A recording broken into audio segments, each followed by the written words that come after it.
Probability distribution. Probability distribution মানে কি? যেতিয়া এটা random variable or values বোৰ যেহেতু আমি এটা experiment কৰি পেলাই লওঁ, আমি এটা random experiment কৰি পেলাই random variable to values বোৰ লওঁ, সেই experiment টো কৰোঁতে যিকিটা outcome আহিব, সেই outcome কিটাৰ প্ৰত্যেকটোৰে এটা probability থাকিব।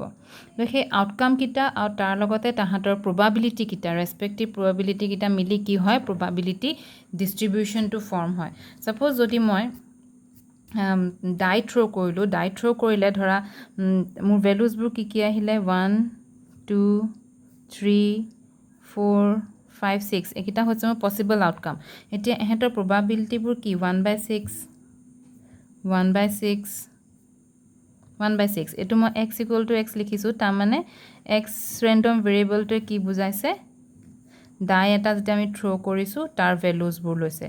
তো এতিয়া এই ডিষ্ট্ৰিবিউশ্যনটোকে কোৱা হয় probability distribution বুলি কোৱা হয়। The values of the random variable with their probabilities এইটো কয়, এই ডিষ্ট্ৰিবিউশ্যনখনক কয় probability distribution বুলি কয়। এতিয়া probability distribution ইয়াত আমি দুটা টাইপৰ পাম। এটা হৈছে discrete random variableৰ কাৰণে পাম আৰু এটা continuous random variableৰ কাৰণে পাম। discrete random variableৰ ক্ষেত্ৰত probability distributionটো কোৱা হয় probability mass function। মানে discrete random variableৰ probability distributionখনক কোৱা হয় probability mass function আৰু continuous random variableৰটো কোৱা হয় probability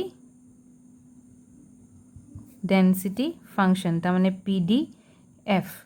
probability mass function এইটো হৈছে discrete random variableৰ কাৰণে, discrete random variableৰ probability distributionটো কোৱা হয় probability mass function আৰু continuous random variableৰ probability distributionটো কোৱা হয় probability density function in short PDF। এটা হৈছে PMF আৰু এটা হৈছে PDF। এতিয়া probability mass functionৰ definitionটো কেনেকুৱা হ'ব? যদি x এ ভেলুজ লৈছে x1 x2 এনেকে xn লৈকে হৈছে, এহেঁতৰ ৰেসপেক্টিভ probabilitiesবোৰ আহিব p1 p2 up to pn, p1 p2 pn। তো এইখিনি আমাৰ কাউন্টেবল ভেলুজ লৈছোঁ, এইটো মই ডিসক্ৰিটৰ কাৰণে দেখাইছোঁ। তো এই ক্ষেত্ৰত আমাৰ probability mass functionটো আমি কেনেকৈ লিখিব পাৰিম, pxi equal to probability of x equal to xi, I will go from 1 to n। তাৰমানে তোমাকে ডেফিনেশ্যনটো এনেকৈও জানি ল'ব পাৰা যে কেপিটেল x এ যে x1 x2 বা x3 এই ভেলুজটো ল'ব, তাৰ probabilityটো কোনে দিব, pxi দিব। তাৰমানে যদিহে কেপিটেল x এ, কেপিটেল x হৈছে ৰেণ্ডম ভেৰিয়েবল, এই ৰেণ্ডম ভেৰিয়েবলটোৱে যদি x1 ভেলুটো লয় তাৰ probabilityটো কি হ'ব px1। এইটো স্মল p দি আমি লিখোঁ। এইটো হৈছে probability mass function, যে ৰেণ্ডম ভেৰিয়েবলটোৱে যে এই পাৰ্টিকুলাৰ xi ভেলুটো ল'ব তাৰ probabilityটো হৈছে কি pxi। এইটো হৈছে probability mass functionৰ ডেফিনেশ্যনটো হৈছে এইটো। এতিয়া ইয়াত এই probability mass functionটোৱে, তাৰমানে এই ফাংচনটোৱে pxi এ দুটা প্ৰপাৰ্টি স্যাটিসফাই কৰে।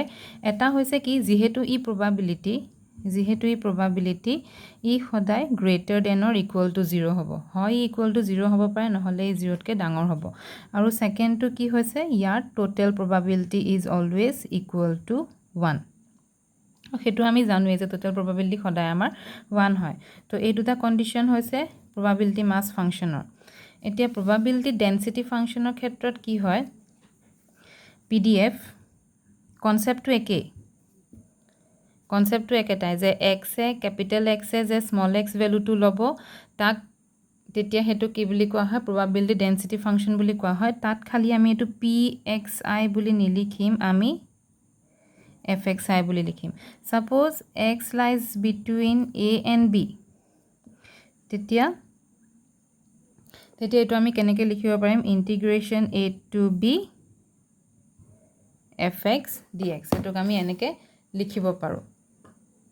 x lies between যেহেতু ইন্টাৰভেলত থাকে কন্টিনিউয়াস ৰেণ্ডম ভেৰিয়েবলৰ ক্ষেত্ৰত, সো আমি এটো এনেকৈ লিখিব পাৰিম। ইয়াত probability functionটো পি বুলি লৈছোঁ PMFত আৰু ডেন্সিটি ফাংচনত আমি কি বুলি লৈছোঁ FXI বুলি লৈছোঁ এটাত f স্মল f আৰু এটাত স্মল p এতিয়া ইয়াতো PDFটোৰ ক্ষেত্ৰতো এই probability ফাংচনটোৱে দুটা প্ৰপাৰ্টি satisfy কৰে তাৰে এটা হৈছে যে fx is always greater than or equal to 0 since it is a probability সেইকাৰণে fx is greater than or equal to 0 আৰু এটো হৈছে এক নম্বৰ আৰু দুই নম্বৰটো হৈছে কি minus infinity to infinity fx dx equal to 1 এটোৱে কি বুজাই আছে এই ৰিলেচনটো এতে বুজাই আছে টোটাল probability to 1 সো আমাৰ কন্টিনিউয়াস ডিস্ট্ৰিবিউশনৰ ক্ষেত্ৰত আমাৰ ইন্টিগ্ৰেশনত আহে আৰু ডিসক্ৰিট ভেৰিয়েবলৰ ক্ষেত্ৰত আমাৰ টোটাল probability to আমি সামেশন ফৰ্মত লিখো সো এটোৱে হৈ গ'ল probability distributionৰ বিষয়ে